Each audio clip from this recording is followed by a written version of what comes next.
are stories that connect us to ourselves and each other. These stories reveal who we are and show us the many vivid, wild colors of our truth.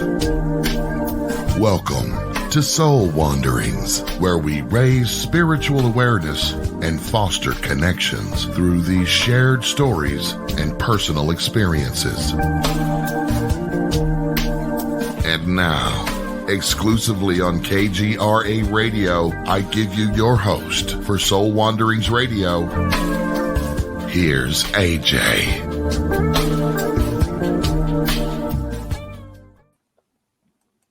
Hello, Wanderers. It is Soul Wanderings night, and I am AJ, and of course, this is Soul Wanderings. Thank you all for being here tonight. We are hosted on KGRADB.com, your number one paranormal and alternative talk network. And full disclaimer tonight, this is not a live show. However, it is a brand new show with a brand new guest. And so you've never heard it before. So keep your butts in those seats. Don't go anywhere. We just pre-recorded a week early because when you hear the show, I'll be in Germany hanging out with my brand new grandbaby.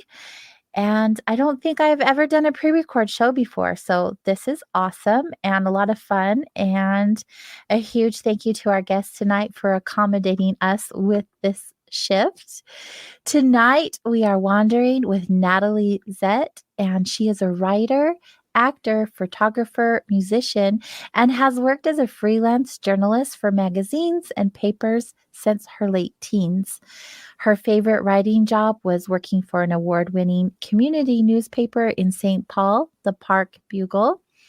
She's also taught others how to write for community newspapers and the Loft Literary Center in Minneapolis, Minnesota. And during the last few years, she has become a family historian. She majored in business administration and received an MA in systematic theology. And she's drawn to misplaced and forgotten stories because they're more compelling than the world would let us believe. She's also the author of Flower in the River, a family tale finally told. And now we get to wander with Miss Natalie. Hello, darling. Welcome. Hello, AJ. Good to see you. Thank you. It's so good to see you. I've been looking forward to our time together. I love history. And the history that I am particularly fond of are the details of the people, like how they lived their lives, what they did from day to day, learning about our ancestors, all of that good stuff. And we get to hear more about that with you tonight. Absolutely. So good. Your bio is a lot of things, and I love bios. They say a lot about a person, a lot of information in a little bit of time, but we like to really get to know you in an organic and authentic, genuine way. So the best way for us to learn about you is by you sharing a little bit about yourself with us. Sure. Well, as you can tell from my bio, I'm kind of attention deficit disordered. I get bored really easily, and I like a lot of different things. I'm living in the Twin Cities in St. Paul, but I'm originally from Johnstown, Pennsylvania, and the family moved to Cleveland, and then I just lived kind of all over the place. I came from a family of creatives. My dad was a radio performer, and so we have a lot of characters on that side of the family. We have people that are in theater, TV, things like that. So performing and doing creative stuff it came naturally. But back to this story, Flower in the River, this book. Writing a book was the last thing I ever wanted to do, along with being a family historian. But it was funny, just a series of unfortunate and fortunate events occurred, and that caused a major life transition. And it led me to this what seemed like a benign research project that opened up to a portal to something I'm still trying to figure out, AJ, to be honest with you. It's like, I don't know what I did, but you opened the I really don't. I didn't mean to do that. But it's one of those kinds of things. I should give another disclaimer myself. So on my dad's side, all of my all my grandparents, both my mom's and dad's grandparents, were from Eastern and Central Europe. The countries no longer exist. But my dad's side is part Romani, which sometimes called Gypsy. We prefer the Romani term. And we're mixed. We're a real mishmash, as we say. Ashkenazi Jewish and Carpatho-Rusin, which many people don't know who these folks are, but it's an ethnic group. And if you've heard of Andy Warhol, he's one of us too. So we're kind of an eclectic bunch. And I grew up around a lot of the paranormal, spooky stuff because my dad's sisters were fortune tellers and mediums and all this sort of thing. But it was one of those things you never want what you grow up with. And I thought I wanted a normal family, and I had the Munsters. And it was just one of those kinds of things where I thought, ah. So I knew that the stuff was a thing, and I had deep respect for my relatives, even though I kind of distanced myself. But I never really wanted to participate in that. So it was waiting for me, apparently, when I started down this path of researching this. I don't know, AJ, do you want me to just keep going? Because, I can go. Yeah, All right. absolutely. I mean, we're here to learn about you and all that you Okay. want to share with us. Okay, well, I will say that, as you pointed out, I have been living in the Twin Cities since I came to. When you get a master's degree in theology, what do? You have to find something useful. So I became a computer. Yeah, I mean, what is that? It's like telling somebody you went to Hogwarts. So I I know the magic, and so I got a job in IT, but I also founded a theater company because I get bored with just the straight up work stuff, and I continued a freelance writing career. My family's very working class, so I always had to have a lot of side hustles to just survive. Yeah. And so it's groovy. I was having a good old time, and I was somewhat, I can't say estranged from my family. I was distanced from them. They wanted me to, they were still living in Cleveland. They wanted me to go down some different paths that I wasn't comfortable with. And I thought, you know what? You only have one life. I need to live out what I think I'm supposed to be living out. And this was the place for it. And it was good. I mean, the relationships were good. But then suddenly my father died in 1996. And it was sudden. And he was fairly young. And it was just like, oh. And that put me into a tailspin.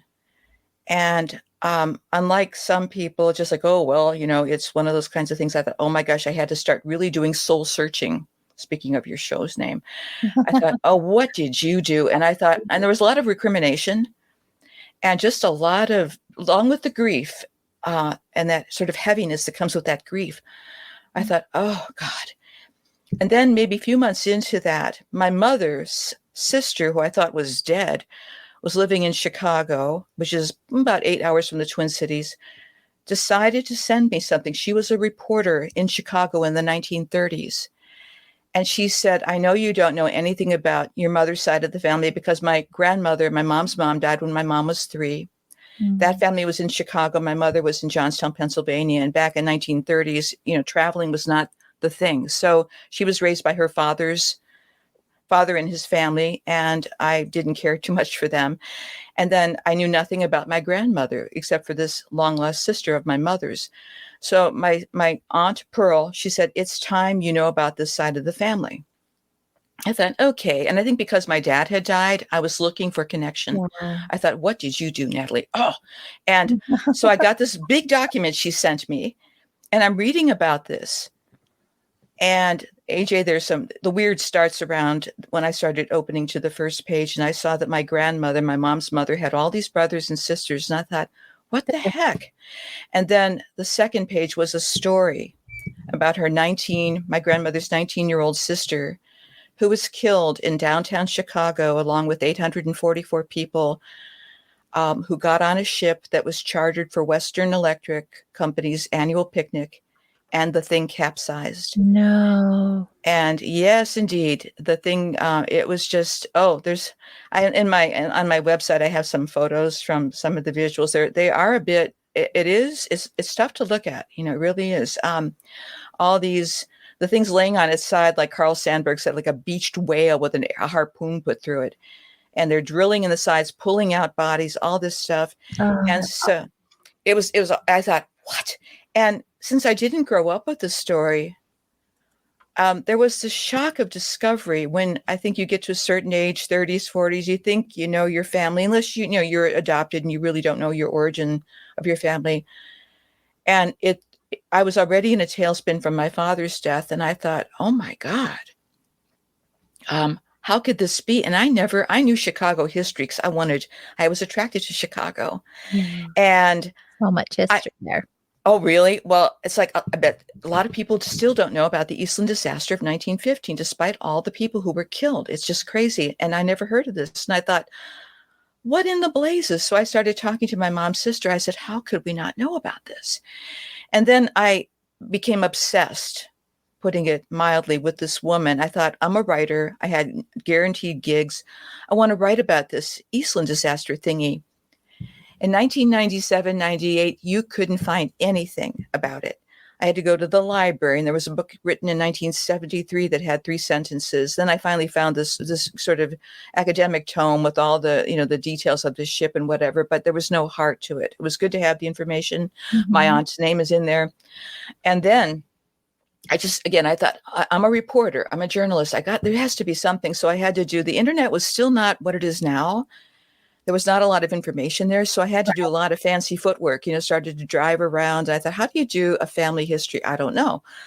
But and I was also disoriented from, who am I? Yeah, you were And still figuring it out. well, exactly. And so here's the other weird part of this story. So as I said, I moved to the Twin Cities. The main reason was I didn't know anybody here. I wasn't related to anybody here. This is such a different milieu than what I grew up in.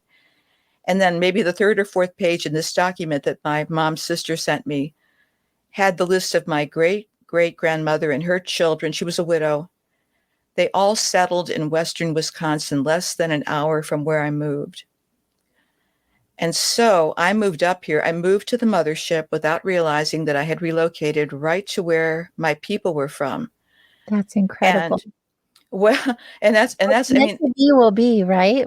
well, As a way and of guiding you and leading I you to guess. where you're meant to be. I guess, and I often wonder, AJ, why me? Because I mean, I was very disconnected from the family. I wasn't looking for any kind of cute little experiences here. And I thought, what is going on? So I'm really glad I'm actually narrating my own book now, and it gives me the opportunity to read it and remember those emotions of what it was like when I was just thought, what is this? And it was difficult to talk about with people. And I thought, and I didn't know how to be a genealogist. And I was told years ago in grade school, because I wasn't one of the Mayflower people, I really didn't have a family history because all of our records in Eastern Europe were burned. That was a teacher. I thought, so I'm not the Mayflower people. I'm not worthy of a family history. So there's all this stuff that started getting patched up. And so I thought, well, damn it, I'm going to write this article. And I started to pull things together as best I could with fragments. They were fragments. And one of my close friends said, you need to go to Chicago to finish this article. At least go to the grave to see where she is.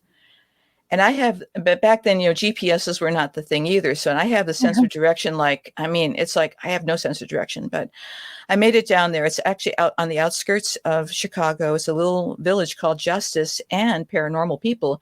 If you've ever heard of Resurrection Mary in Chicago, the Chicago's hitchhiking ghost, Old Mary is right next to Bethania Cemetery, where my aunt is buried. Oh, wow. Yeah, so there's that one on. So basically, I went down to the cemetery, but the night before I went to the cemetery, I was in a hotel in Wisconsin because it's a little bit of a drive, and I just wanted to relax and write. Things started happening in that room. Things that I like, almost the sound of a fan or generator, but there was no source for it. And then a feeling of I'm not alone. And I thought, oh no. And my feeling was, I'm much like Piper in Charmed. It's like, oh crap, you got to be kidding. And but I knew what was happening because of the way I grew up as a child. I thought, oh my gosh. And I thought, okay, if you're here, don't scare me. Don't walk by. I mean, I thought, oh, and it kept getting, the noise kept getting louder and louder. And then as I turned the light off, hoping it would go away, there were like shapes in the room. And I thought, oh no. And again, how do you talk about that? It's like, yeah, sure. It's like, no, it really was there. And then I thought, I felt like somebody had plugged me into some power source. I mean, not that I was shocked, but it was just like this surge of, it wasn't emotional, it was physical. Like what kind of like like electrical, kind of like Kind of, yeah, kind of that feeling, like rush. Yeah. adrenaline. Yeah. When you go down a roller coaster, remember those when you were a kid? It was just like, Yeah. whoa! It was almost like that feeling, and I thought, That's why I asked, because when I have spirit around me, I get like it feels like electrical surges, like an adrenaline feeling. adrenaline rush. That's the Mhm. best. If you, I mean, I was in a car accident, that kind of feeling too, where you kind of like, whoa, Yeah. And so that happened, and I thought, whoa. So the next day, I kind of tried to shake that off, but I drove down to Chicago, and I realized I didn't know where she was. And it was Labor Day weekend, and there's nobody there. And this is a massive, massive cemetery. I'd Mhm. never been there. And I thought, oh, now what did you do? So I parked my car. Nobody's there. There was a groundskeeper, and I said, could you help me with this? He said, no, you'll never find them. I said, they're my family, and I will find them, or they'll find me. And I thought, I don't know what I'm talking about. But I circled the cemetery for about 45 minutes, and I started to cry because I thought I felt so stupid. Then I was walking back, and then it's like something, I tripped over something, and it pushed me in a different direction. And I thought, what is this? And I thought, oh, let's just go in the direction. And I kept walking. I walked back to my car. I didn't see it at first, but I had parked right in front of the grave. No way. In I the big didn't old see it. cemetery. In the big old That's cool. cemetery, I parked in. And the other thing, too, that was interesting, and it's been removed since, excuse me, AJ, there was a little tree, and it was intertwined with like three little trees, but they became one. It was it was like the Trinity or something. I thought, oh, here comes the theology. Whoa, I don't know what that was about, but it was near the grave. It's a Mhm. massive grave, and the first side of the grave is Martha, who was killed, Martha Pfeiffer, and it says in German, "Rest in peace, Ruhet in Frieden, Martha Pfeiffer, auf die Island, on the Island." And I thought somebody wanted Wow. us to know how she died. Mhm. Below that name was her baby sister, who died of diphtheria when she was 3 in 1905, I believe. On the other side were my great grandparents. And until that point, I didn't even know I had great grandparents here. And it was one of those things where I was just, I mean, I can't even describe the emotion. It was just, it brought me to my knees. Yeah, you were finding pieces of yourself. Oh, without looking, yeah. Yeah. And I didn't even know they'd gone missing. So it was one of those kind of things where I wasn't really doing this. And yet the other strange thing that happened is when I was at the grave, and I really thought it was maybe heat stroke or something, but I'm sitting there, I was tired. I just sat, because it was like a little bench on top of the marble. I thought, I'll just sit here. It's family. And at one point I just kind of closed my eyes, and I felt like I was in a dining area, like a turn of the century, 20th century dining area with all these people around. It was such a quick flash. And I thought, oh, no, now I'm seeing stuff. And I thought, oh God. And so it was, I mean, I'm describing it very calmly now, but at the time it was scary. And I mean, I understand people that go looking for this, running into homes and trying to Yeah. find ghosts. I'm not one of them. Okay. I really am not. It is in our family. I'm very respectful of it, but it's nothing I would ever treat in a trivial fashion. And it's Mhm. also something that I have a nice, thanks to my relatives, a nice healthy fear of too. And I said, okay, what do you want? I'm going to write an article about you. And I thought, who am I talking to? But I thought, I just kept talking anyway. And it was just this constant, ugh. And I did drive back to St. Paul with that weird experience. I took photos and everything. And I thought, what just happened? I thought, crossing those gates to that cemetery, I thought nothing. And I looked at the rear view mirror. I thought, nothing in your life will be the same after this. And I had no idea what that meant. Yeah. And it was, so it got weirder. Going to say It something? got weirder. It got weirder. No, I just like I think of moments like when you listen to someone, you're like relating to them in one way or another. Mhm. I've had moments that I've felt like more connected to past experiences and have come to know myself better because of them.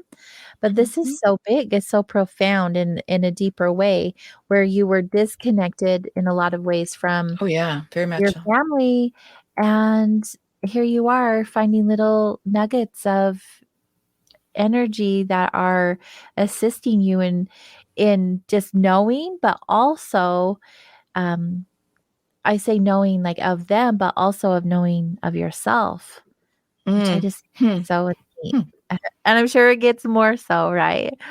I'm sure It's goofy. Yeah, it is. And I would say this too, AJ, I don't really have, I mean, people often give interpretations, well, all these people were wiped out in this event. Yes, they were. And therefore it means that you don't know what it means. Okay. We don't know what it means. So I always feel like I feel as a journalist and as a person of, mixed background, it's like, it's the quality of the questions, not easy answers. That's so important. And Yeah. there sometimes are no answers. Even if I had them tomorrow, what difference would it make? The only difference was with this, the first chapter to my book, Flower in the River, is called A Family Tale Untold. Because that story went missing for 80 some years. And it was not, it would have gotten lost. Because my mother certainly didn't know about her mother's sister because her mom was dead. My aunt, my mom's older sister, couldn't write about it until near the end of her life. She said the whole thing was just so traumatic. She wasn't there, but she understood the trauma in the family. Mm-hmm. Had she not done that, had I not picked it up, it was like she threw the fire, and I caught it. Yeah. And I thought, okay, I can write. That I knew. And so, but back to here we get off topic. I'm getting like my grandfather. What were we talking about? Anyway, so I was heading back to St. Paul after the cemetery visit. Yeah. Watch Mrs. Natalie go into the ditch, but I'm going to come back. I spent a lot of time in the ditch. Okay. I suspect you would be with your audience, but I went back to St. Paul to write the article because it was due in a few days. And I'm always on time with my articles, even if they're weird. And I thought, okay, I can write this. And as I had a little apartment at that point, and I had a little kitchen, it was like 1-bedroom apartment in St. Paul, older building. As I'm in my little bedroom typing, all of a sudden there was a bang in the kitchen, which is like, several feet from the bedroom. And all the stuff on my refrigerator would have been paper towels, Kleenexes. You know how you put, when you live in an apartment, that's the storage room. Yeah. All on the floor. And St. Paul, Minnesota is not on an earthquake fault line. And I thought, no, what is this? And I thought, oh. And so I started to I thought I was in the denial phase. I was gaslighting myself. Oh, it just happened because of some dumb thing. I don't know. Put it all back, went back to finish. And I was typing for a few minutes. And again, not everything was knocked off, but other things were knocked off again. Wow. And I went back in there and I thought, oh, no. I put them back in and I just stood there and I thought, don't you dare pull these stunts, because I thought I got to finish this damn article, and I thought, don't be playing around here. If you want to tell me something, that's fine. But I was getting kind of pissed, I'm tired and everything. So I went back into my little office for the third time, and I'm typing. I went on maybe 15, 20 minutes. I thought, this is great, finishing it up again. I thought, okay. I went out there. I thought, at least can't you clean up? I mean, the place was a dump anyway. So, but anyway, it's like, you're making it worse. She must, yeah. So I knew it was a relative, right? Anyway, so I picked it up and I was terrified and annoyed at the same time. And I thought, who can I talk to? No one. There would not been a person that I could have talked to but my mother. I called her. She was in Cleveland. Again, my dad had passed away. And I thought, I'll call my mother. And my mother was very much skeptic, but open skeptic. And I would classify myself that as well. I'm not all in. Not everything do I believe, because I am, part of a scientist, and she was as well.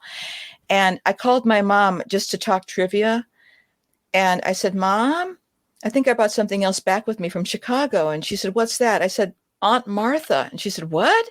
And I told her about what was happening. And I expected her to explain it away or make fun of me or do your mom thing, ridicule me, Mom, Yeah. And she said, if that's who it is, she's not going to hurt you. She said, so just do what you have to do and finish it and then see what she wants. And then she hung up on me. I thought, great, I guess that's my help. And so, yeah.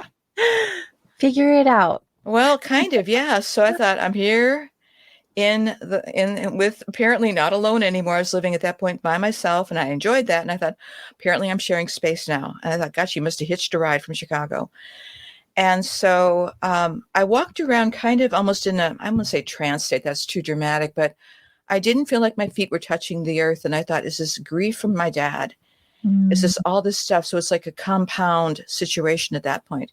Got the article in and everything got published. But again, at night, things were happening. I'd be laying in bed trying to go to sleep, so and I would interesting. feel somebody touching me. Oh, wow. I thought, I'm this is happening. So what I started to do before I gaslit myself any further, I started to write. I wasn't intending to write a book or an article, but I thought, I'm going to talk myself out of this. I know me. And it's almost like sometimes the shadow side of things scares me. Mm-hmm. And it also disrupts things. And I thought I had a hard enough time keeping things together at that point that I don't need some crazy stuff happening. So I thought I needed to write it all down because I thought someday I won't believe. Good idea. And it was evidence too. There were things that were happening. So anyway, so this went along for quite a while. And there were very few people. I had some friends that were really into, I don't know, at that point, I would have called it the new age stuff, but they were not grounded. That's the best I can say. And I grew up with very grounded psychic people on my father's side who were very solid and were very, no one taught me. I just watched how they interacted. Yeah. And it was like, if there was something they didn't want, get out of here. I don't need you, the Johnstown accent. And so it was a very firm boundary setting, just as I do with living people. It's like, out you go, Yeah. And I think that's a good way to communicate with them because they want you to communicate with them. Absolutely. And they want to communicate with you. You just need to be very clear and tell them how you want that to be done, at least with my experience. I think you are correct. That's how it's been. But this is a good moment to take a break. So we're going to do that. And when we come back, we'll continue to listen to your journey story. Thank you. Thank you.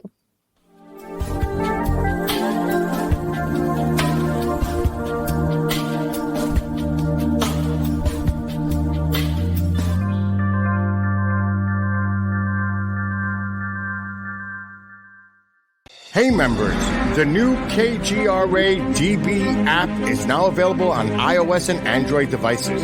Gain on-demand access to any KGRA DB programming. Download any show directly to your mobile device to listen or watch on the go. Go to the App Store and search KGRA DB.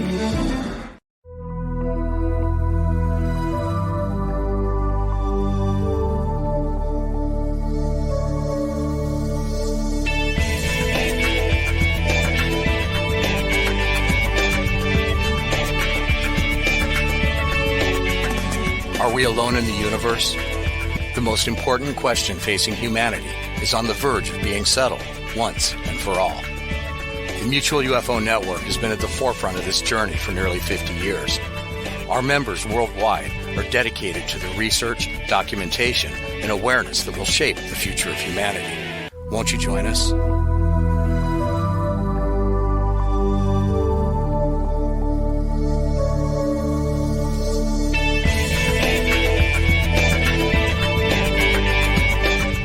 It's not just a donation. It's a warm blanket. It's a bottle of clean water. It's a roof and a bed. It's knowing someone cares. It's feeling safe. It's a today that's better than yesterday. Every dollar you can spare helps so much more than you can imagine. Please, donate now to help people affected by Hurricane Ian. Your support is urgently needed. You're listening to the KGRA Digital Broadcasting Network. We provide unparalleled coverage of trending news in the world of ufology, cryptozoology, and paranormal phenomenon. Whether you're watching our video live stream or listening to one of our audio programs, you are getting the best from world-renowned researchers and hosts, guiding you through topics the mainstream won't touch. Miss one of your favorite programs? No problem.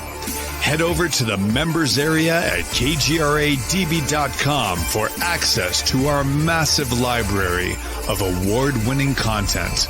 Make contact, stay connected, only at kgradb.com.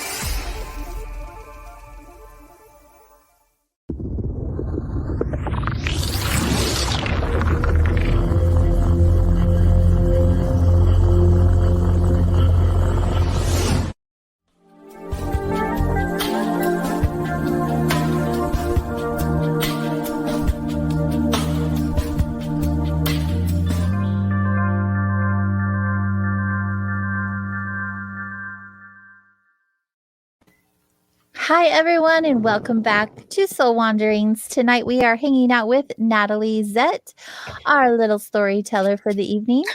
It's so good. I love story time. It's my favorite. I tell several of my guests who are really good at sharing stories. Like, I feel like I could just be a kid sitting Indian style on the floor while they sit up in the chair and read me their stories and books, and or even, just from their big beautiful minds. I love it. I think it's so neat to hear other people's experiences. It's how I know I'm in the right place, I guess. For sure. So you're having these experiences with spirit. Do you feel like, what I was thinking during the break, you just happenstance to the right area in the cemetery, and then you're having these experiences after, and it came shortly after you were in this place of, who am I? Like, what? I don't know anything about myself. Do you see this as a coincidence, or do you believe that spirit showed up just in perfect time to guide you to find your purpose and for you to be where you are at? I will say this. It was interesting. I struggled because I'm not one of those all-in easy people. I thought, why me? I thought, I am unworthy. I mean, I thought I would not pick me for this sort of job, but I wouldn't. But I was working with a friend of mine at the Loft Literary Center that I told you about. And she's an author, also a very woman's done some incredible stories on domestic abuse. Her name is Leslie Morgan Steiner. And Leslie and I were working together, and I said, Leslie, why me? And she said, Natalie, here it is. You are the only person who could hear her. And so it was a wrong. There was a wrong that happened. And I have a history long before this of writing articles that write situations. That I have a thing about justice. I'm a Libra, lady of the scales. I have a thing that I want to not fix something like, codependent, weird fixing stuff. I live in Minnesota, we don't want to do that up here, but I wanted to make sure that I bring attention to injustice, try to fix it. And the one way I've been able to do it in current events is with my writing.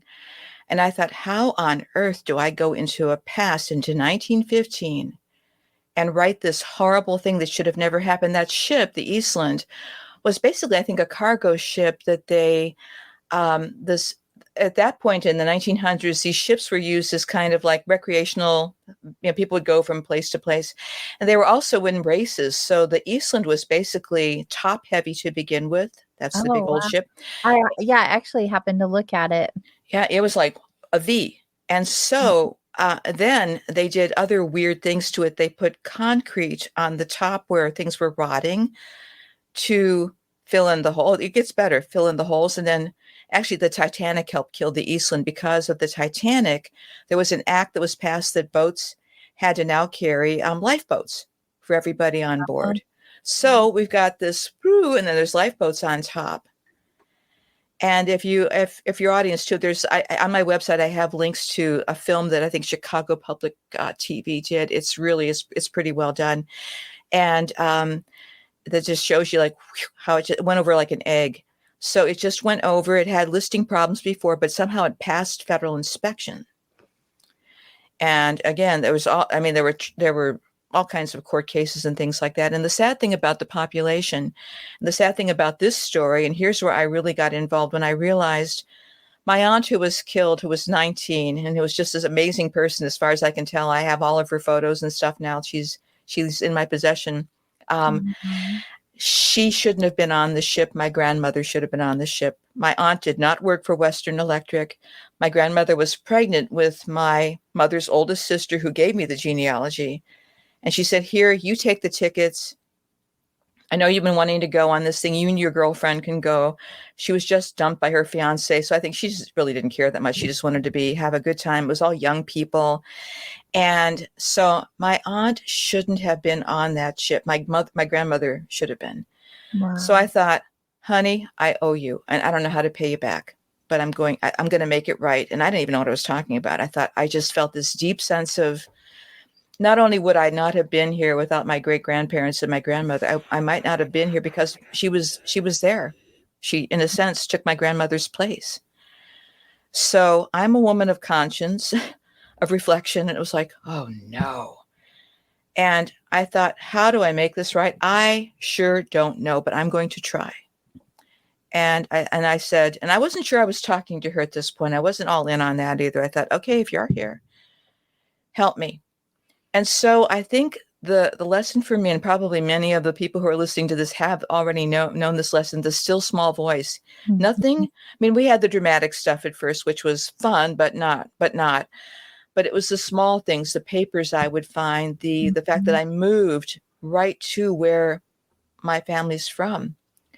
I thought, I need to explore this. So long story short, I started meeting these people, the descendants of my great-great-grandparents. Oh, wow. And some of them is a small town in Wisconsin, like a small town, 1,000 people.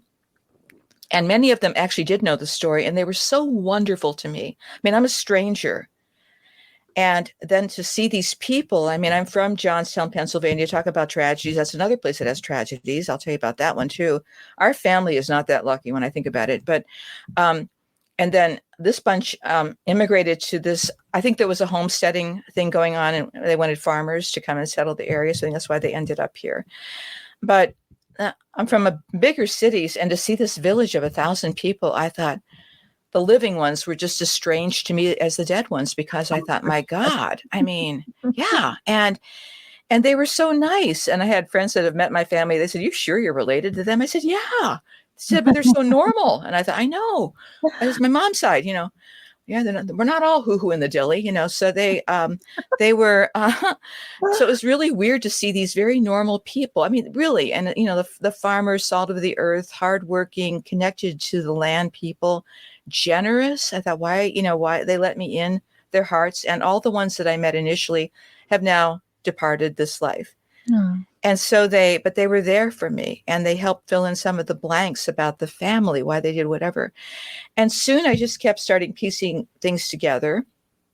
I thought, I don't know if anybody would be interested in this, but maybe I have a book. I don't know. And along the way, I learned how to do family history, because I had no idea. Because since I wasn't a Mayflower person, I didn't learn that skill. Well, during your investigations, I guess you would need to do that. I had to. And one name leads to another name, leads to another so confusing. Experience. And how did you keep track of it all? I didn't. I messed it up. I made a lot of, now it's funny because I'm nearly a professional genealogist, but there in Salt Lake City, Utah, lies the family history library, and the wonderful Latter-day Saints have been just personally and professionally very helpful to me in terms of finding out information. They're really good at genealogy. Oh, God. So it was all this so this is going on. And again, so it's just, it in and out, it ebbed and flowed. And I think I got used to it.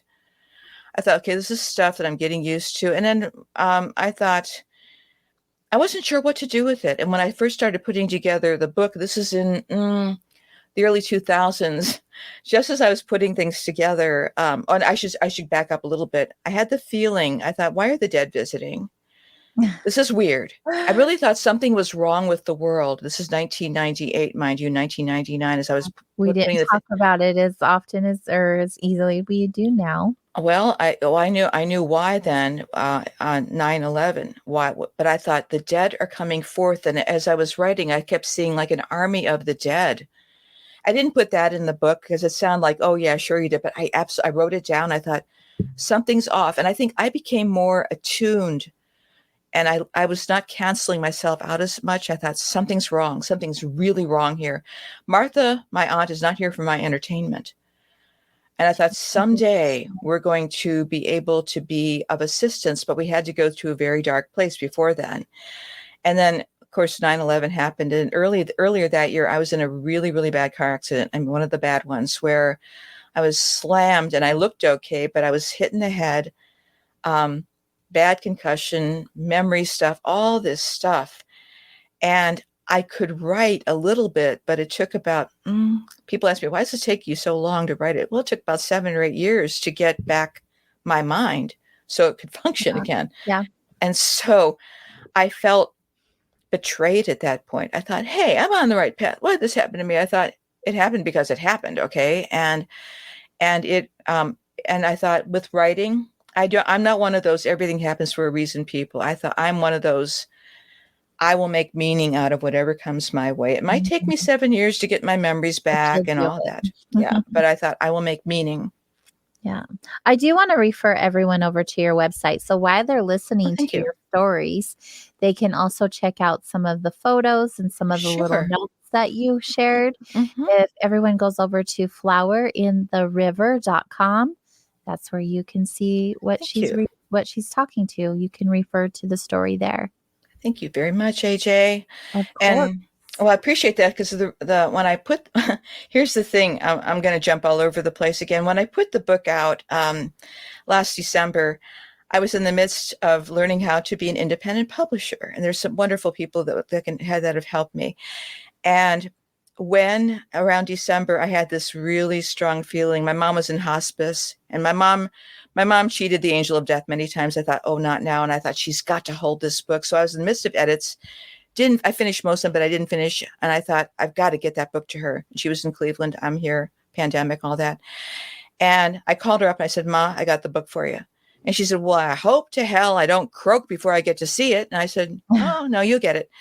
She got it. And she said, boy, that's something. She said, you did it. And then 2 weeks later, she was gone. Oh, wow. So, yeah, so that's how 2022 started. But I also thought I didn't really care that I didn't finish the edits. And I thought, who's really going to be interested in this book anyway? I mean, that's what I thought. I got a big family. I got friends. I thought no one will. I mean, I didn't write it. Last time I had it before an agent, she said, well, you got to make this more marketable. It's got to be mass appeal. I thought, you don't understand. The story has to be told, even though it's fiction. Wink, wink. It had to be told the way it happened. And, genealogy is confusing. Genealogy is a mess. And it's like, that's why I did the website the way I did. I have like a timeline. People can look at who the heck are these people? Because there's a lot of people. Yeah. It's really neat. So I love old photos with history. Good. Because you can almost put yourself there, you imagine being there involved in some way as an observer or even as an experiencer of some kind. It just has so much energy to it. It does. And as I was putting the thing, and the nice thing that you can do now as a genealogist, you can colorize and you can actually bring them to life, you actually animate them. Sometimes it's a little, but sometimes it works really well where they'll look at you and talk and everything. And it's just like, I mean, I'm open. Some of that, it's a little creepy to me. It's a little much, but I was able to at least animate I didn't put it up on the website of Martha because she was really cute. I mean, she was a cute little girl and she looked so much like my sister at that age. And so she's very much familiar to me and all that.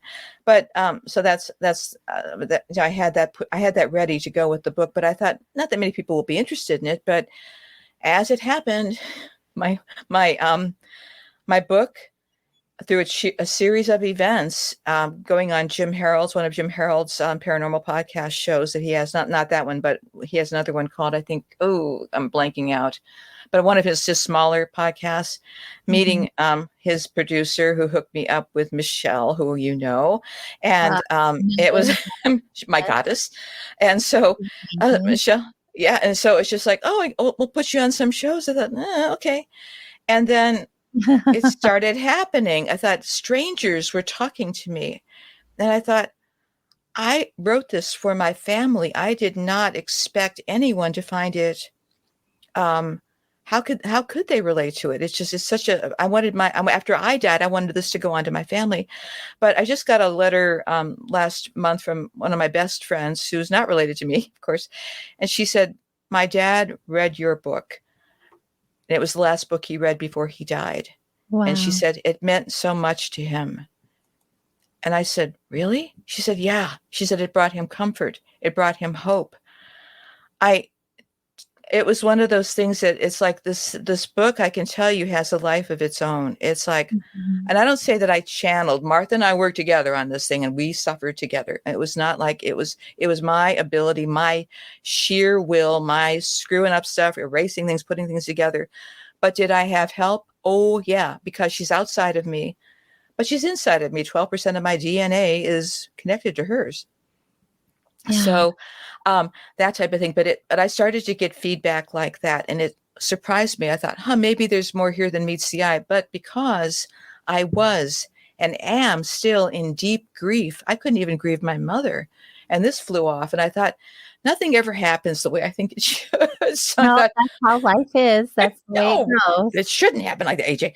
But I thought Michelle was really a blessing for me because I really was going through the motions. I had no concept of how I was being received. And you know my partner's Pat Benincasa, who you've had on your show. And she said, I love her. I know you do. And so do I. So much. I follow her still and check in on her on social. Well, she said, you don't see it. You don't see it. She said, you're going to have to trust these other people do see it. And she said, I don't think you have any idea of the impact of this thing. I said, you're right. I don't. And so, but I could see it. So all of a sudden, though, you never know who you're going to touch and affect. No. And I wasn't trying to be popular because I'm not what you call a people pleaser. And she might be Italian, but I'm Eastern European. It's just not one. It's not really in the DNA coding. It's just like, what do you want? You know? So it's, yeah, I know. Yeah, why are you looking at me? What are you smiling for? Like my relatives in Ukraine. Oh, you have the accent down. I've got this all down, believe me. But I love my relatives, and I'm so, that's another thing that happened too. My relatives in Ukraine, some were able to get out, some were not so fortunate, and so there's all this going on too. But were it not for, back to the book, were it not for reading that document 20 some years ago, it opened me up to being a genealogist, opened me up to connecting with live relatives, opened me up to helping with Ukraine, open all this stuff.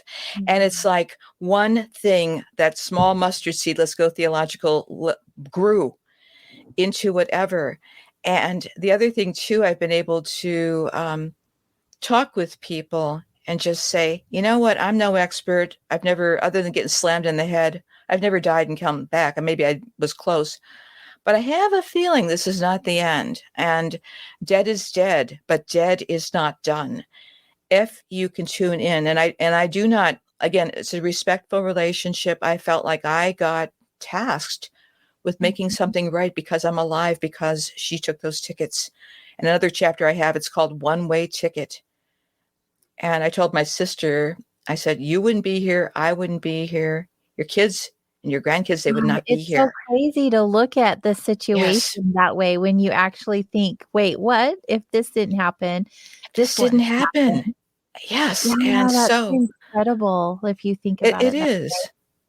So it changed my life in that I felt, for one thing, I was one of those families not that important. You can remake yourself and blah, blah, blah, blah, blah. I'm original. I'm so clever. I'm going to move to a place where I've never lived, where I have no family. We know how that turned out. The other thing that happened when I was at, I graduated from Luther Seminary, and no, I'm really actually not traditionally religious. I've got too many religions in my background. I wear the Byzantine cross from my grandfather, my dad's father. I'm Ashkenazi Jewish. I have everything. So it's like, girls, you're all pretty, but I can't choose one. So that's how I operate. But I was working at at an adoption agency in St. Paul because I was a published writer. You get these grad school jobs. And they wanted me to write adoption stories for people, for birth parents or birth children who asked, to have their family history. It was non-identifying. This was, I don't know when they released records. And I would work through the night on these folders.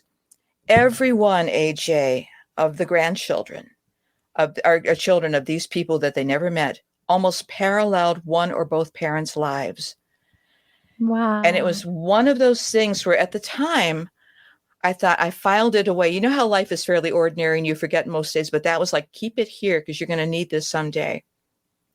Sure enough, not that many years later, then this happened. I mean, I followed this family up to this area without knowing it. And even the path that my aunt who was killed, she was born in Johnstown. I was born in Johnstown. I went to Cleveland. She went to Chicago. And there's just too many parallels. And she was kind of a free spirit. That's kind of a wild crew there. And I thought, oh my God, from what the stories that I got about my grandmother and her sisters and brothers, they were just out there. They just did some crazy stuff. One ended up in northern Wisconsin because he was part of John Dillinger's gang, and he had the house trash, so he had to make an escape, and he married a Native American woman. I mean, just some crazy stories that I would have never found. And I thought, we really don't follow any kind of authority or orders. So I found not comfort, but as much as, yeah, I'm like you. And when I was growing up, there really was no female relative in the dark ages of, you must get married, you must do this, like, And obviously I'm a different child, a little changeling in the family. It's like, oh no, look what we got here. And I thought, okay, I'm leaving. You're not going to treat me like this. So I always stood up for myself, but I thought my family didn't love me. They didn't care about me. And then somebody, like my friend Leslie said, somebody bothered beyond the grave to care about you and put you back and connect you. And it has. You're just about to say that. Yeah, it was just crazy. And I think too, for anybody listening, it's just a lot of us there's shadow sides to families. I think we all know that.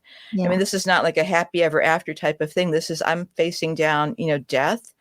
And it's more emotional for me now because I realize the horror of what that did to that community. And because nobody's heard of this, or very few people have heard of this, but they've heard of the Titanic. Why is that? One speculation is that we're working class. Most of the people on that ship were young, female, and perhaps immigrants themselves, certainly children or grandchildren, laborers. And so, as this one writer wrote in the book, their lives were of no importance other than to maybe their job and their families, beyond that. And I thought that was so much. I thought, before I die. And so I did it with this book without really trying. And the weirdness just continues with the types of people that reach out to me and the people that look at the website. I thought, Singapore, how did you find this? I mean, it helped that I was on Coast to Coast. That was a big boon. Yeah, that's a big place to be. That was a big one, but this is a pretty big one too. And I think that they're all big and there's certain like entities, but I always hope it's like that people will engage with their dead. And I always feel like, yes, I will be worthy enough to walk among my dead. And I will express gratitude in this life because I have this life. And was I always this way? No, I was snotty and difficult. And, I was not a piece of cake. I was very rebellious, let's just say, but not in a destructive way, but I just challenged and I still do. But I would say you'll find your person. And I think even if you don't feel connection, but it's a case of being challenged. It's a case of growing. And I would never be doing half of what I'm doing without this. And when I got returned to genealogy, I'm sorry, what did you say, Ajay? I said it's so neat how it works out. It did work. It worked out. I mean, again, because I'm engaged in the process, because I'm constantly creating meaning.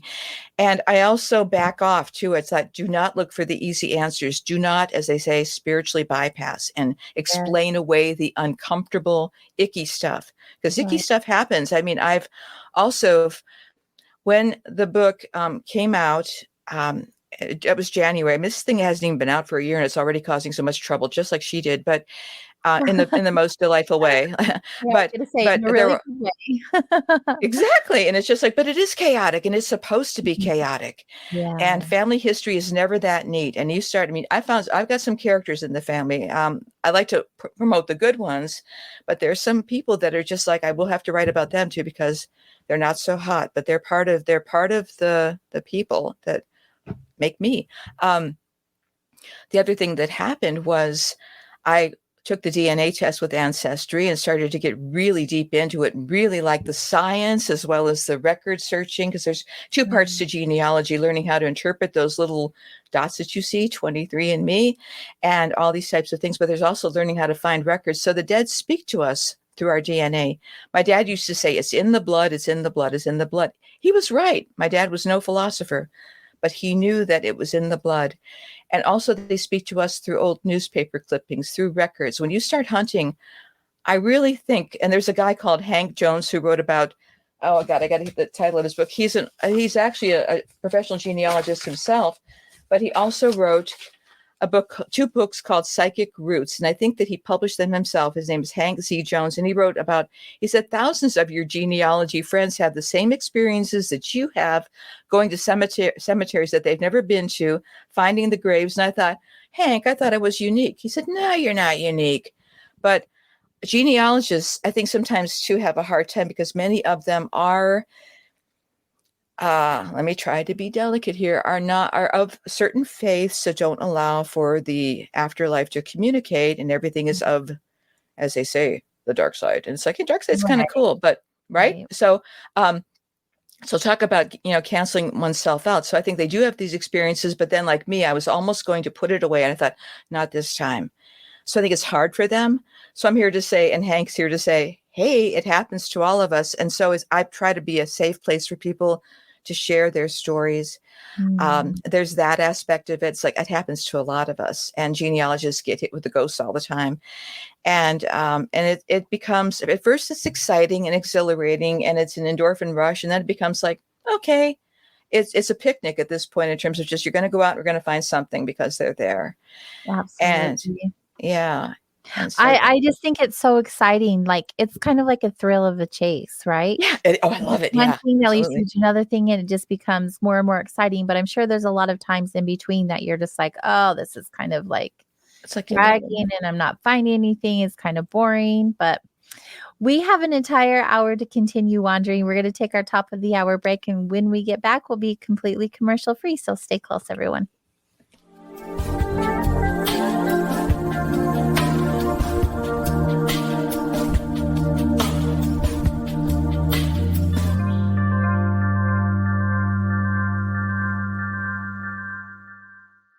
Hey members, the new KGRA DB app is now available on iOS and Android devices. Gain on-demand access to any KGRA DB programming. Download any show directly to your mobile device to listen or watch on the go. Go to the App Store and search KGRA DB.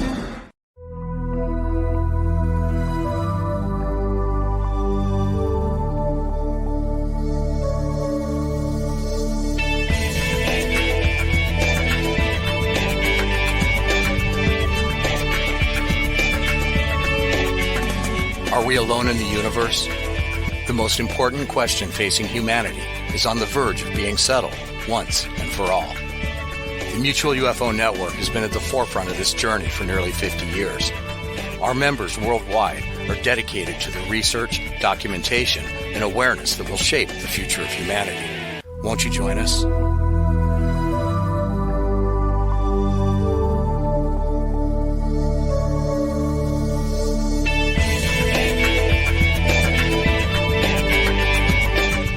It's not just a donation.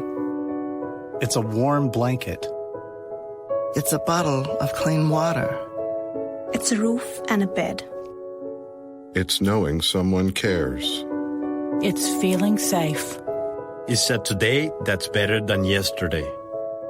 Every dollar you can spare helps so much more than you can imagine. Please donate now to help people affected by Hurricane Ian. Your support is urgently needed. You're listening to the KGRA Digital Broadcasting Network. We provide unparalleled coverage of trending news in the world of ufology, cryptozoology, and paranormal phenomenon. Whether you're watching our video live stream or listening to one of our audio programs, you are getting the best from world-renowned researchers and hosts, guiding you through topics the mainstream won't touch. Miss one of your favorite programs? No problem. Head over to the members area at kgradb.com for access to our massive library of award-winning content. Make contact, stay connected, only at kgradb.com.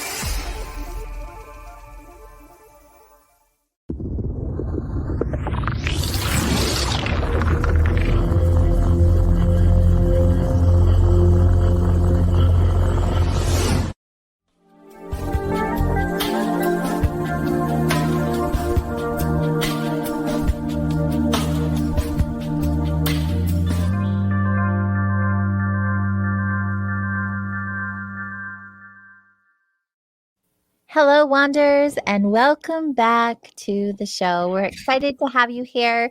We are hosted on KGRA Digital Broadcasting. It's a great place for you to be if you are someone who loves to wander in questions and answers and the unknown and just wants to dive deeper into anomalous topics because you're curious about them and about all the experiences that we're having as human beings. I highly encourage you to go and check it out, kgradb.com. And if you find yourself wanting to join the membership area, make sure that you use my promo code SOUL21, SOUL21. That way you're able to get 30% off your annual membership. So you can save some money and get all of behind the scenes content at the same time. So good. Tonight we are hanging out with Natalie Zett. And speaking of websites, go and visit her website, flowerintheriver.com. There you'll be able to see about what she's up to. You guys, it's like going down back in time. It's so neat. The photos, all the information she has on here, it's so incredible. In fact, Natalie, I was looking at because you have arrows that go to the next page that I didn't see before, and I came across Martha's final photo with a group of women, and they're all dressed in gentleman clothes. Yes, they are. I think is so awesome, especially back in that time that they did that and had their own little group going on there. But the fact that you found all of these photos is just really cool to me. First of all, it takes you back into that era, and you get an energy for who the person that you're referring to is. It's really cool. It is, isn't it? I mean, it's like badassery just down through the generations. I mean, it gives us a sense of the person. I think when we see them in their clothes, their long skirts, the women particularly, you just think they're just so, pristine or whatever. No, with cigarettes and everything. I mean, the other thing Martha said that she wanted to do, according to my mom's sisters, that she wanted to travel all over the world. And the hits that I get on my website and the purchases of the book, they are from all over the world. And I thought, honey, you did. And it was just one of those kinds of things where it's just, I thought trying to do you a solid. And it was just, every so often, it just takes my breath away. I'm in the midst of reading the book, the audio book, which is more challenging than I thought. But that part, so I want to cry. So actually, I have cried a lot in their Crying Pat studio all the time. But it's one of those kinds of things where when I get to that part of the book, where she talks about, I want to travel all over the world. And maybe this is one of your dreams that will come true going on this ship. I have to stop recording because it's so hard emotionally. And I'm glad to feel that pain. I'm glad to feel as if I'm right there. The fact that somebody died the way she did, that trauma carried through my generation, through the generations. Oh, thank you. She's sharing the web. Is our awesome producer, Chanel. Awesome producer Chanel. Thank you. She's awesome. Yeah, there she is. She's on top of it. There's Miss Martha right there. Right in the center there with her little hat. Yeah, she's something else. But if you scroll down to the bottom of this page, Chanel, all the way to the bottom, then on the next page is where some more photos of, or maybe it's go back and. Yeah, I think the arrows will take you. Good old Squarespace with its arrows. But I wanted to there's Martha, with her sister. Martha's on the left.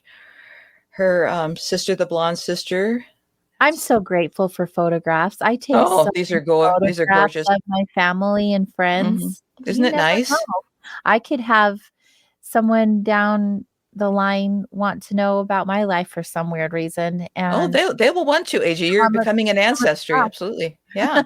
Come across like a bunch of photos, and I just think that would be so neat to have that history. Yeah. Do you? Well, obviously, you encourage engaging with the dead, which I think is just amazing because I feel like they have so much to share with us still. Like once you leave this dimension and you're wherever you go, you still have so much you want to share, and you still want to be with the ones that you loved, and you want to teach them and guide them. Do you feel like since you started doing this genealogy and all of this history that you're always divinely guided by the ones that want to share their story? Like, that can't just be a coincidence that you come across this information, or do you feel like you do? I mean, there's a lot of stumbling and fumbling and going down the wrong roads too sometimes. And I'm trying to be really careful to not do confirmation bias. It's like, oh, this must mean this. It's like, I don't know what it means. I get that. But yeah, I know you do. And so I've become a much more disciplined person at looking at things, looking at evidence. And the thing with genealogy, I try to do the genealogical proof standard, which is this big deal in terms of documenting where I found the sources, and I'm not always good at it. And genealogy is constant, like writing this book, it's constant course correction. And I think people don't engage sometimes with these. If you want to write a book or create a video or do whatever, do it. I mean, are you going to screw up? Of course. But you know what? It's okay, because you are one of the ones who, like Brene Brown always quotes that Theodore Roosevelt quote about, you're the one in the arena. Everybody else is watching you. Arena. Right? And so get in the arena and get messed up, screw up, all that sort of thing. But the thing is, you can always do course correction. And that truly did mess up my family's life. After that happened, my great-grandmother had a breakdown. My grandmother, again, got away from Chicago, married a second time, had my mother, and there they are waiting to go into the morgue. The morgue is the site of Oprah Winfrey Studios, by the way. Before you scroll down, though, just viewer discretion advised. Yes, viewer discretion advised, please, because Before you go further, Chanel, just so you know, it is very, very hard to see. It's hard to see. Yes. And so that is Harpo Productions, Oh, wow. It's gone now. Now I think it's McDonald's headquarters, which just seems so wrong to me, but Really? That is strange. I know. Here's the one-way ticket that she got, or somebody got.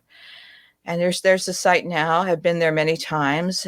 The only thing from that era is that building, that little with the clock on it, the Reed Murdoch building. Yeah, it's just, as Sasha did, I think he used a drone and took the photo. That's a great photograph. Isn't it great? He's really good. I found him. I don't know where I found him, but it's just, I think on Flickr, and I just thought, oh yeah, he did a good job. So it is, I did like a brief history of where they came from, how they ended up. Oh, that's so neat. I love timelines. It was even hard for me there's the etching under gravestone, to keep track of all this, because it is, I think when you undertake genealogy, talk about a rabbit hole. Genealogists are always going down the rabbit holes, and I enjoy them. I write, I don't use outlines when I write. I'm just not that kind of person. I do, I forget what they call it, just writing in the dark. And I kind of let it be led, because the structure reveals itself. And here, he's become one of my favorite people, because he really called out that Carl Sandburg is the poet. And when I was studying him in school, he was this grandfatherly type of a character. And I thought, I didn't think he had an edge to him, and he certainly does. And he basically just trashed. He was no fan of corporate America, even back then. And then he wrote a poem about the Eastland. He said, yeah, it was a bloody mess. It was a terrible mess. He said, and he talked about all the things that were going on across the country.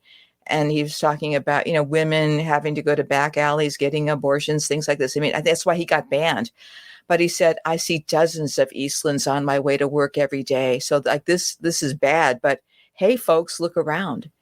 He said, could you clean up your newspapers if you put this other stuff out there? So it was provocative.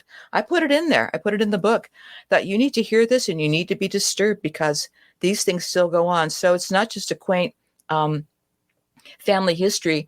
It's a social commentary too, without getting, I don't think I was too preachy, but I let him do the preaching for me, because he's so much better at it. But it's like, why are some people's lives not considered as highly as others? And I asked that question, not directly, but it's just like, I'm not waiting around for that to happen. I'm going to make it happen. So all of us, even those of us who think we don't have a story, when I was working for the St. Anthony Park Bugle, which was as a community newspaper, I would interview people in the community. Oh, I don't, it's Minnesota. Well, I don't have that much to say. I'm not that all important. Once you get them going, it's just like, oh my God, you really do have a story. I wrote a story about a Everyone woman. has a story. Well, yeah, everybody has a story, and you might have to work with somebody to tell that story. But I did a woman years ago. I forget. I think she had done some kind of embroidery or whatever from Norway, and she passed away. Her daughter contacted me, and she said, "You have no idea how much that little story meant to my family to read that about my mother." So that's a lot of we tell other people's stories too, and I think that so Martha, my great aunt, has led me into all this. Has led me into solving genealogical problems, missing parentage stuff. I do a little bit of that for people. It's like, who's your father? Well, we're going to find out. Who am I related to? And so that is so neat. I'm Would a you life of consider service. yourself an intuitive writer then? Yeah. Definitely. It's a funny combination of being extremely anal in some ways in terms of certain things, and other things it's like I just have to let go of the controls for a while. Some like automatic writing in a way. Maybe in a way. I know Michael Sandler talks about that, and I know what that is, but I thought, am I really doing this? I don't really. People will say, are you channeling? It's like I do. It's that word. I think I have an association with the word, but am I guided? I would say, yeah. I mean, a lot of times my writing seems smarter than what I am. And there's another thing that happened, and I've not really talked about this. Let me see how to talk about this. Thank you for sharing, Chanel. Yes, Chanel, thank you. That was so nice. That somebody wanted to get involved with the book, and it was they were a little bit too, let's just say, anxious and cloying about it. I thought, I don't know. And I won't go into the details, but what was interesting about this person's involvement, every time they tried to do what they were trying to do with it, it would blow up on them.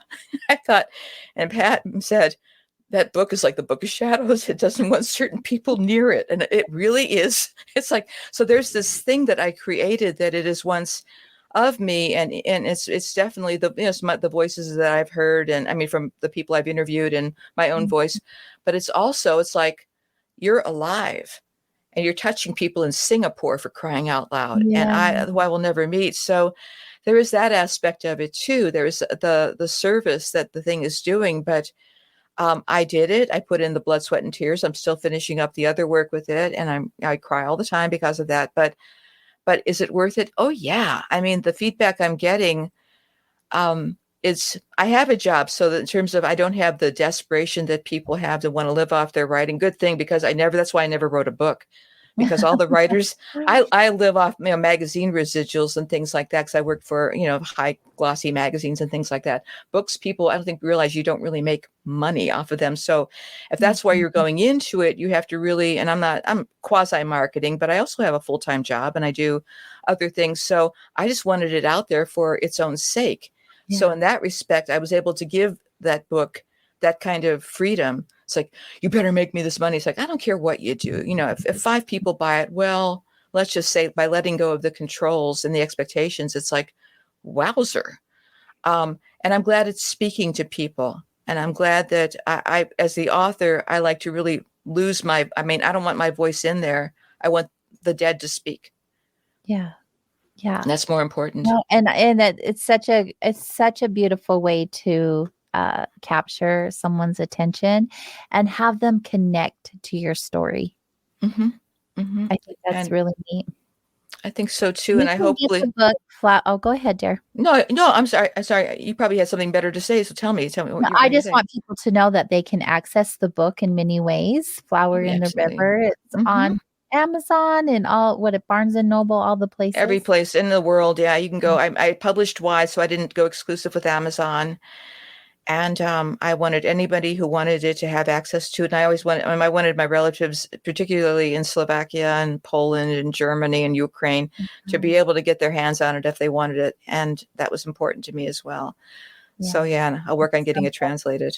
Well, and reading an audiobook, like you said, it's challenging, especially where you're connected to it. I could see how it would get emotional at times, but I have I have a Utah accent. So I've tried to do audiobooks, but the way that I speak isn't clear enough for them.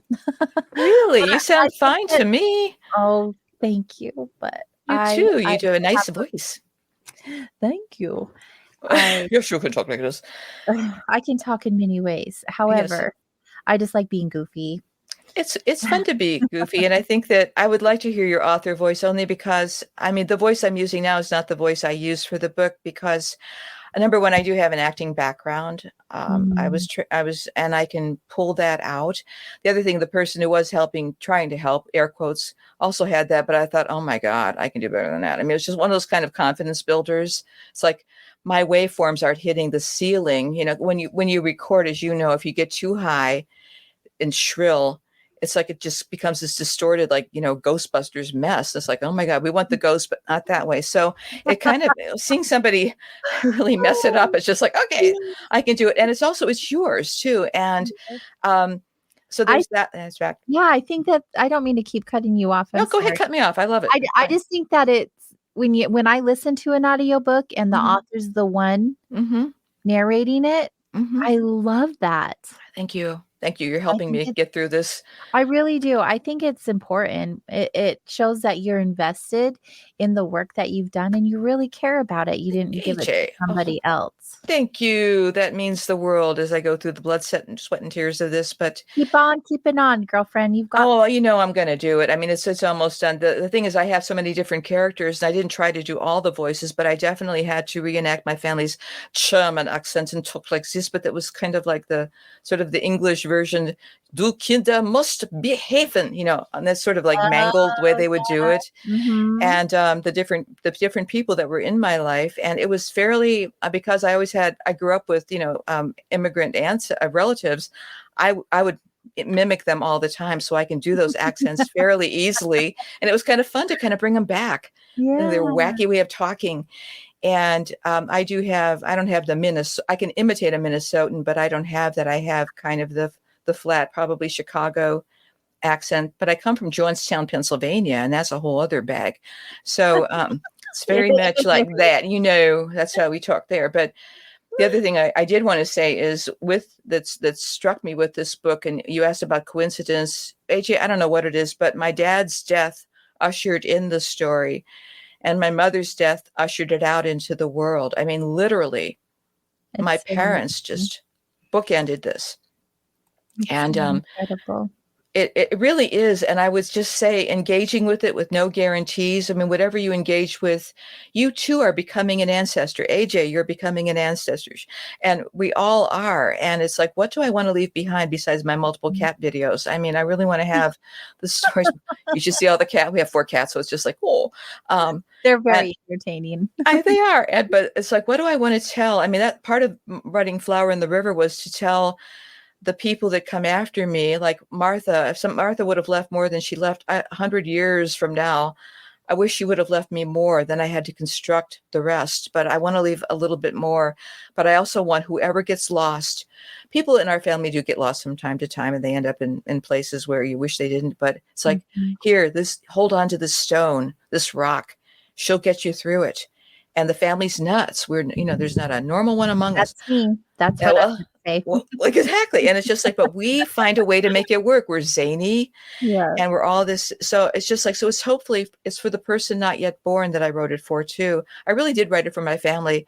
And the fact that other people are interested in it, it is not for everybody. I mean, it really did not write it to be easy. It's a difficult book in some ways. Because I time travel through this whole thing. I start out with the history, the immigration history, then I move it to the 1990s, and my author ego character, pretty much it's what happened to me, the goofy jobs and all this other stuff. And this critter's not real likable in the beginning, but it's pretty much how I was until the moment of reckoning happened. And it's just like, time to connect, time to think of something besides yourself. Do you want to join the rank of narcissists? Huh?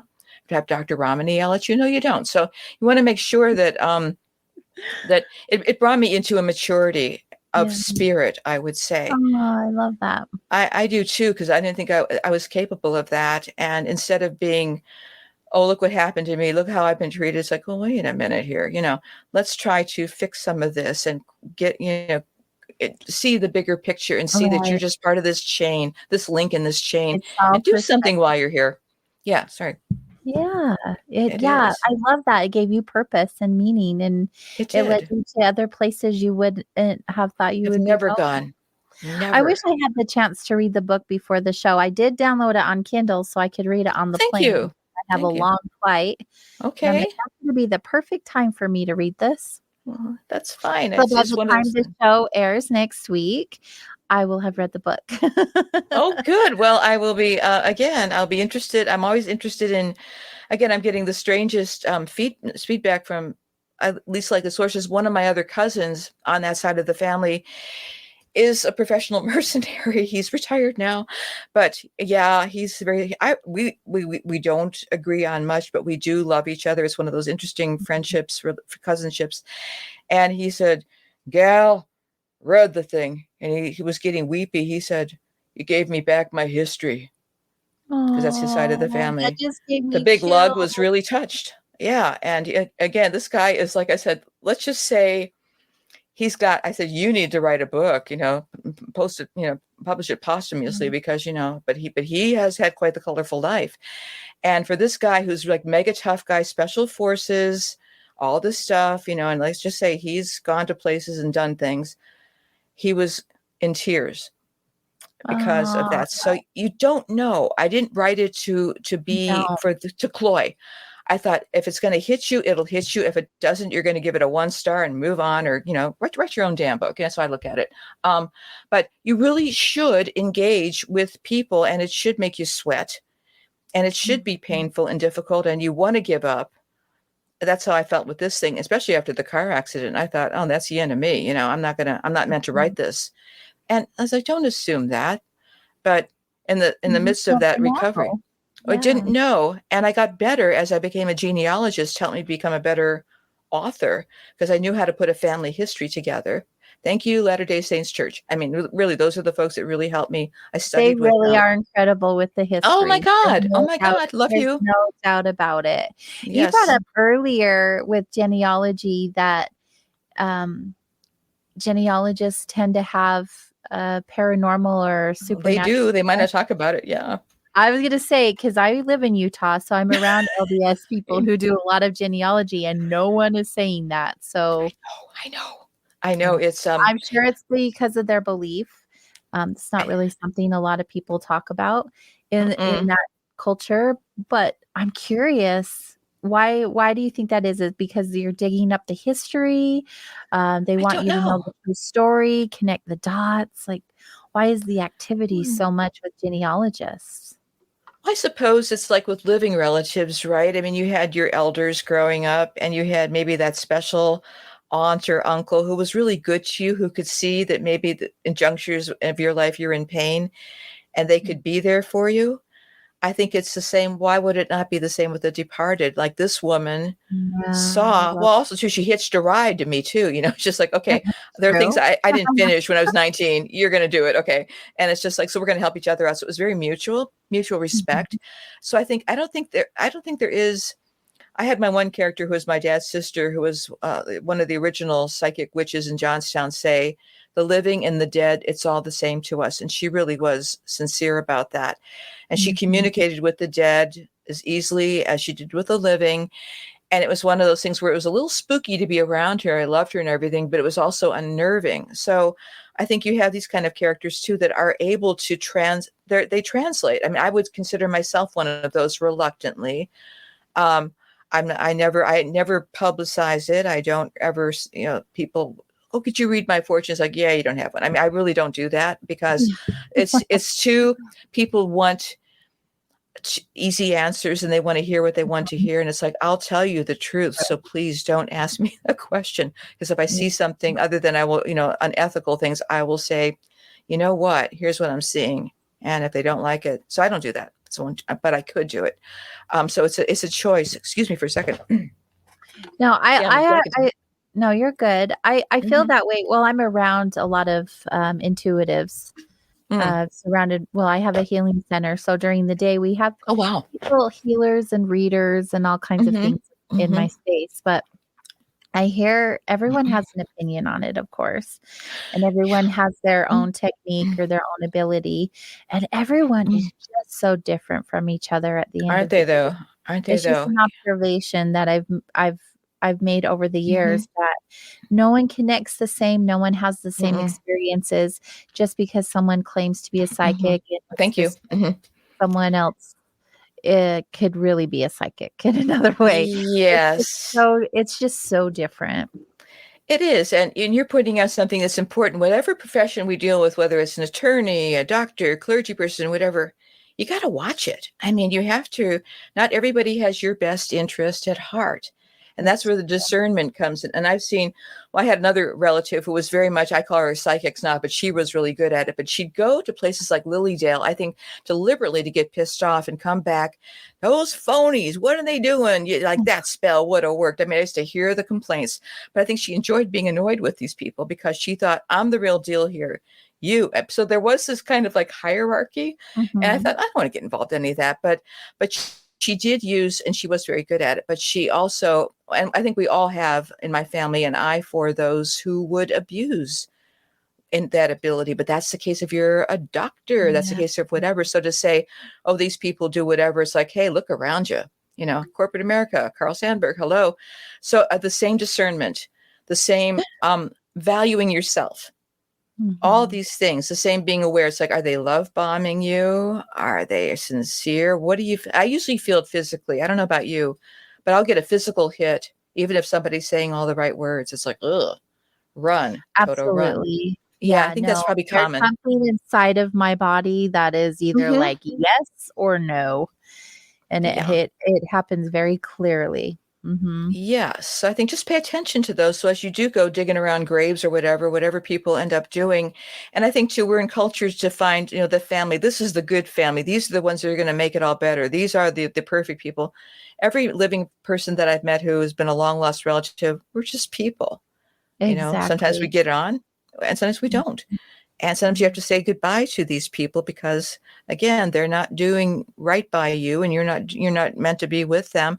They share blood, but DNA connection, as important as it is, as much as I love it, it's not everything. There has to be the quality of the person, and that's dead or living. And with Martha, I feel like she's one of those quality people who's been probably loving me from the time I was born. Oh, And as yeah. my aunt said, She feels like waiting. a guide. She feels like she's a guide in your life, I think like a I spirit. would say so.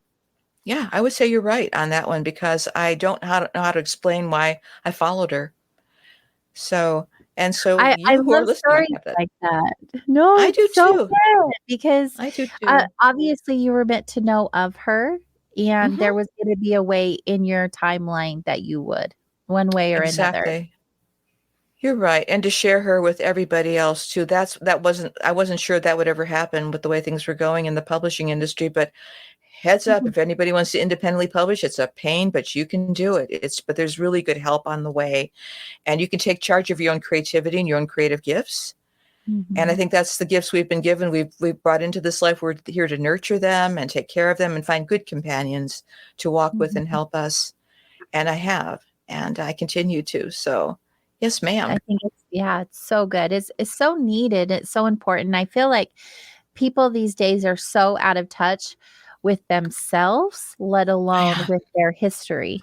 Oh, And yeah. so connecting with your history and your ancestry can really bring some purpose and meaning into your life. Or some people may just feel really lost and disconnected, like you were when your father passed. Like, well, who am I? What am I doing here? Like, what's this Mhm. life about? And you were divinely guided along the way to find part of your purpose and to Mhm. learn more about yourself and your family. And I feel like if we all just stopped and really like listened, we would have messages all of the time from our family because they're so close to us Mhm. even Mhm. after crossing. And we just are so busy. We're just in this like, let's go, I got to do this. I'm so busy, and nobody's taking the pause to really listen. But Mhm. even in your life where you said like one day she was just there and you were like, what the heck? Mhm. Now that's something that you do regularly. You have that connection and communication. But if someone didn't and they were wanting to, Mhm. do you have any words of advice that you could give to someone who's wanting to connect to an ancestor who's Mhm. crossed? Yeah, I would say, well, I would say read my book. Yeah, that's what that's really kind of what it's about. Yeah, it is. I mean, it's for cheap on Amazon, and I think that's helpful because you can see how disruptive it is too. So it's not just all whatever, but it's mistakes, it's anger, it's connection, it's love, it's all these things, but it's also the transformation of a personality. So if you want to connect with somebody, what I do is when I go to Ancestry, it's like, okay, I want to find out more about you, whoever made my great I don't know who my great grandfather was. My great grandmother on one side was unmarried when she had him. My grandfather, great grandfather rather. I had my greats straightened out here, but anyway, so I have a missing relative. So it's like I want to find you, and I think I have, but it also takes a long time. The other thing too, we're so used to instant everything. Sometimes it takes years and years to find somebody if you're looking for them genealogically wise. Sometimes they find you. Now, why this happened with me, will this happen with everybody? I hope for your sakes that it doesn't. It is a very life upsetting type of thing too. And I had to be willing to have, in a sense, everything fall apart to let this in. It probably won't happen. It works. Yeah, yeah. So it's fun now. But I had to trust when everything fell apart, and it did many times. I fell apart, life fell apart, mom dies. Even the early part of this year until now, I felt much like I just watched the old film, The Golem, and I'm not talking about the Lord of the Rings critter. I'm talking about the original Jewish mysticism, the clay entity that's brought back to life by incantations. I think it's part of the Kabbalah, but I'm not sure. But this entity that was brought to life to avenge the Jewish people it was animated, but it did not have a soul. And pretty soon it turned on people. I thought, I feel like the Golem. I just was walking piece of clay while I was dealing with my mother's death and this book coming to life. And I thought, I wish it didn't happen this way, but it did. So it's like, okay, Natalie, here's the cards. How are you going to play them? So as I admitted that, I'm starting to come back to life. Yeah. I feel like some of the most beautiful and profound moments of our life come through the darkest times of our life. They do. It's like the whole Phoenix rising situation.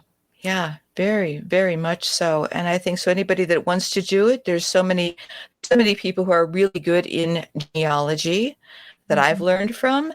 And I write about them frequently. There's no one way to do it.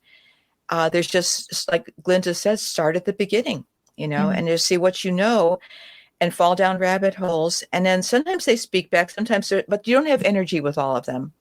Connection, whatever. Right. Some are like, And again, I have some that are rather embarrassing. It's like, well, you're there and you're in the tree, but you know what? Oh, don't visit. Okay. And you can set those boundaries. Oh, I have. There's some that I just really don't want.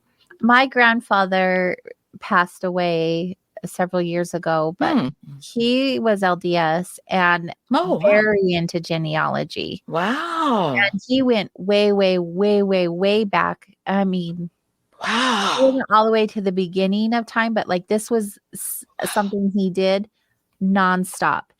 Wow. And then he would volunteer at the center. Yeah. Yep. Family History Center. Well, I found out because he would share stories with us that one of my ancestors was Lady Godiva. What?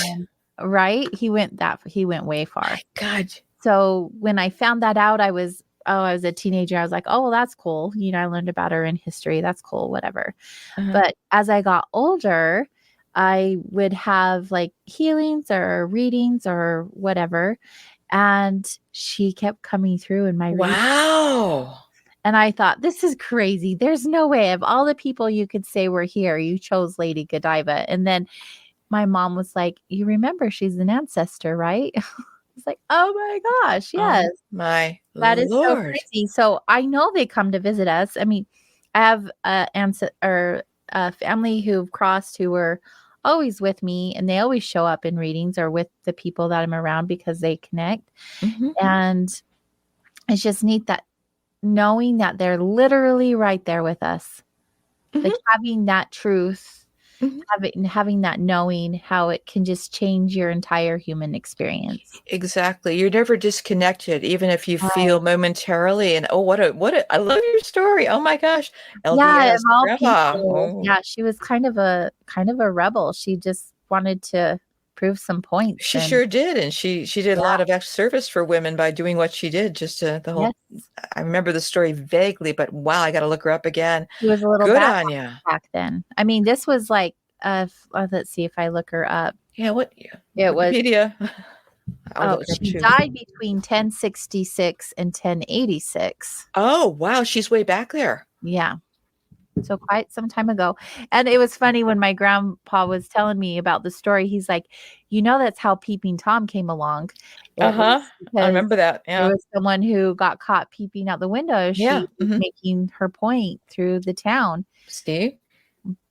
By riding nude on her horse. And I'm like, well, how did someone know he was a peeping Tom if they weren't looking themselves? Well, you know what, AJ?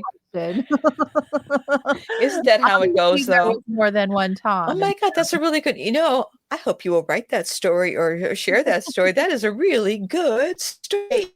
I just wish when I was younger I would have listened to him more, because every time you'd go over to Grandma and Grandpa's, he's doing genealogy, and he was like, guess who I just found in our lineage? And I'm just like, okay, because you don't appreciate it. I mean, at least I didn't. I don't think you can when you're younger. I mean, even my mom would say that too before she died.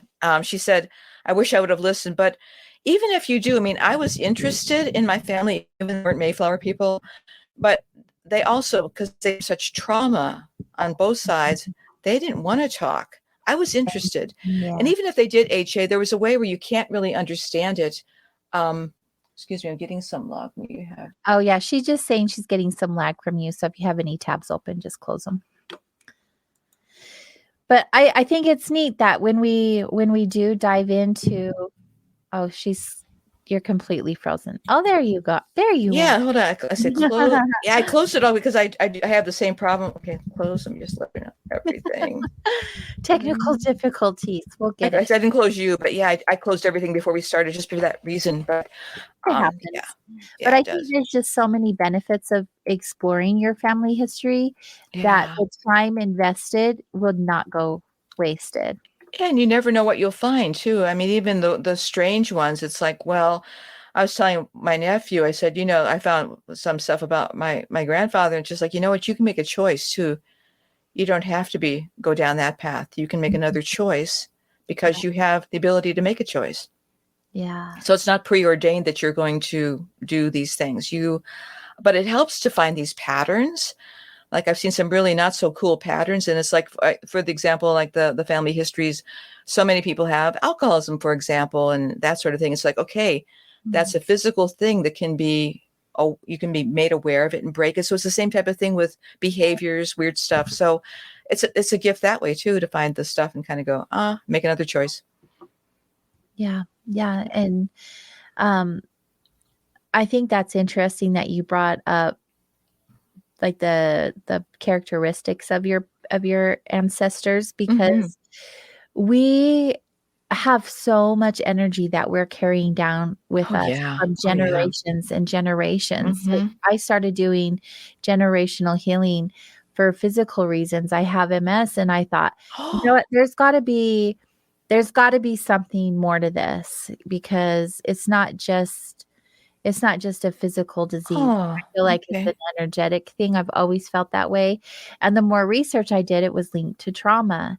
And I have had trauma in my life, quite a bit of it. But also, like, I worked on my stuff a lot. And so I'm thinking it's got to be more than that. And when I met with an energy healer one time, he actually brought up, have you ever looked into this, and this? And I'm like, well, how would I even know that? And they're like, you don't have to know it, but we can work on it and clear it. But wow, it was generational, what he was referring to.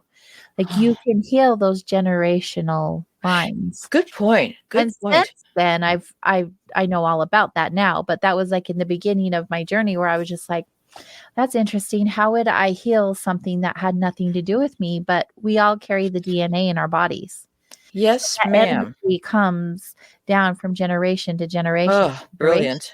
And just like that, everything is energy. So you can clean that energy up, which will go back in your ancestral DNA.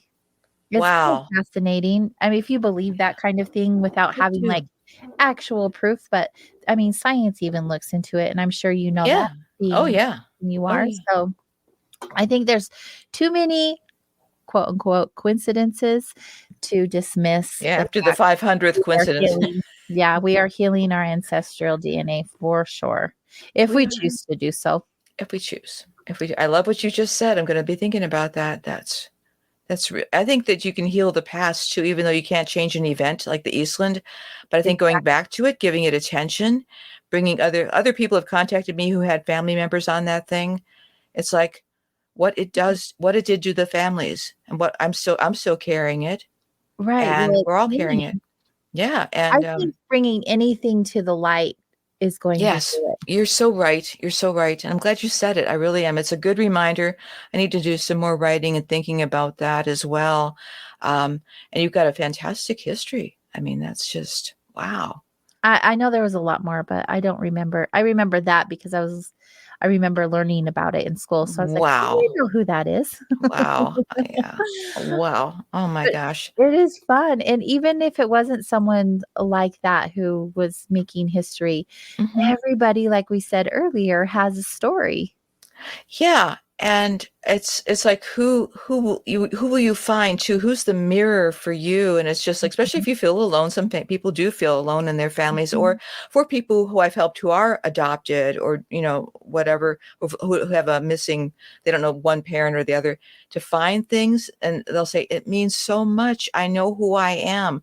One of these cousins, this happened with, and she said, now I know who I am. And it's like, okay, I'm really glad. And then there's your point. Now you can move on. Now, what will you do with that knowledge? That's what I feel too. So it's never one and done. It's like one thing leads to the other, to the other, to the other. And so I think that's just super important. So how can we do better as human beings now in this present moment to leave our story or our message with our future children and their children and their children? Or Boy. family members. I shouldn't just say children, but Yeah, we had family to do members. all of this research. Mm-hmm.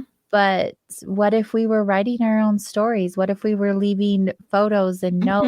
Mm-hmm. Like, what Mm-hmm. could we do better to make sure that our lifetime wasn't just A total. existing, that we Yeah. actually had something to share with those who will come after us? I think it depends on what you're drawn to, right? Whatever gives you energy. As you've been talking about this a lot tonight, and I'm really thinking about energy differently as you've been talking about it. But what gives you? I mean, what are the things that you have learned? If I'm your writing teacher, like I've done at the loft, it's like what? I mean, you got to have something that gives you energy. It can't be a drag, even though writing can be a drag at certain points. But you've got at least to have some call to a certain specific. So, is it your story? What have you learned when you went through X? What are the things that and the thing is, everybody has to go through crap, I guess, because that's just the way we're programmed. Nobody gets out without having to go through several things several times. And then and add to that, as you're talking about, the intergenerational, the inherited trauma. My dad's father committed suicide. He hung himself. And my dad and his brother found him the first time, and the second time, that was it. But I mean, did that affect us? Oh yeah. And then my mother's mother, of course, dying. So it's just like we had those two things to deal with. And the family didn't talk about it, the suicide. And that's why I wear this cross. I made a little movie about him years ago. It's like, no, we're going to talk about this because unfortunately, it's one of those things that keeps visiting our family. And I can't sometimes I would like to prevent things and go into the past or even to the future. But you know what? There's a way where people make decisions too. And I have the flashlight, but I'm not the light. I mean, I can point you to say, hey, I can, point you, but you have to cross the bridge. Exactly. And you have to fall down, and you have to be comfortable with not having answers, comfortable with feeling like you're I feel like a complete idiot through much of this writing of this book and dealing with this stuff, because I thought, oh, come on, this isn't happening, but it's happening. Mhm. So you have to be willing to be bent and shaped and molded into something different. And is it necessarily better? What am I judging that by? I don't know. But I would have to say my heart is more open. My compassion is deeper. And I would say that that I can feel where people, I've always been able to intuit, but there's a difference with actually feeling. It's like, I think I know perhaps maybe a bit of what you're talking about, and I can connect with you for that moment. But also the boundaries, it's like, okay, I, bless you and Mhm. wish you well, and hope that you can feel the vibration from me. I think it's the best I can do for some people. Otherwise, you can be the tour guide through the crazy stuff. But Mhm. but it's just, there's so much there right now, and the world is kind of nuts, as you probably have noticed in the last few years. And it's like, I just keep my eye on what they've gone through. I thought my ancestors and your ancestors, Lady Godiva went through a lot more than you and I Oh think. yeah, And probably. so there's a strength, AJ, that we can pull from too. Like when the pandemic first hit, I had several relatives that were in the 1918 part of that, and many of them died. Young mother and her child, my uncle's wife. But I thought, yet they got through, Mhm. and messed up. Yeah, of course, probably they didn't talk about stuff. But I thought, you went through worse than I did. And I had another relative who actually began her formulation of. She became the mother of a psychiatric nursing because of living through that flu. So she is like the renowned expert on that. That's another relative. So Mm. she used that time and her observations to start saying, look, this is psychic. And I'm proud of her. I'm not as proud of others, but I'm really proud of her. So I thought, that's how, her name was Hildegard. That's how she dealt with it. Oh, I like that name. I know. And so it's just like, so that's how she did it. And then I thought I wanted to be like her, to look at things and try to problem solve, because all life is problems, right? And then you turn them around, and then you solve them, and another puzzle opens, and it's just like problems Mhm. and puzzles. And it's like, it can be fun or it can just be annoying. Some Yeah. days it's annoying. So, but I think they help us with that too. By the virtue, I have a book about this woman, Hildegard Peplau, and her story is insane too. How she worked in psychiatric facilities, and they wouldn't listen to a woman. So this whole thing of, this brave woman did this. Mhm. Natalie, get your courage. What are you doing? Don't be so afraid. And so I think that they can pop us up. I do agree with that. Absolutely. I feel like in a lot of instances where it has been extra challenging for myself, Mm-hmm. that I have called on Yes. my ancestors, like, help me through this, because things are hard in our world. Absolutely. Oh Like you yeah. said, but we all go through something, Mm-hmm. and we also have a lot more resources now Yes, we do. than we ever had. And we have each other. Like, we can create our own Mm-hmm. families. Mm-hmm. If our Yeah. families are what is causing the turmoil, we can build our own circle of friends. Like, we get to choose, Mm-hmm. where a lot of other times in the past, and even now in some countries, you don't get that opportunity. This is true. This is very true. There's a family of the DNA family, then there's the family of choice, and it's nice to have both, isn't it? Oh yeah, of course. Absolutely. And it's people like you doing this wonderful work on this podcast and connecting all these people, that wouldn't have happened 10 years ago.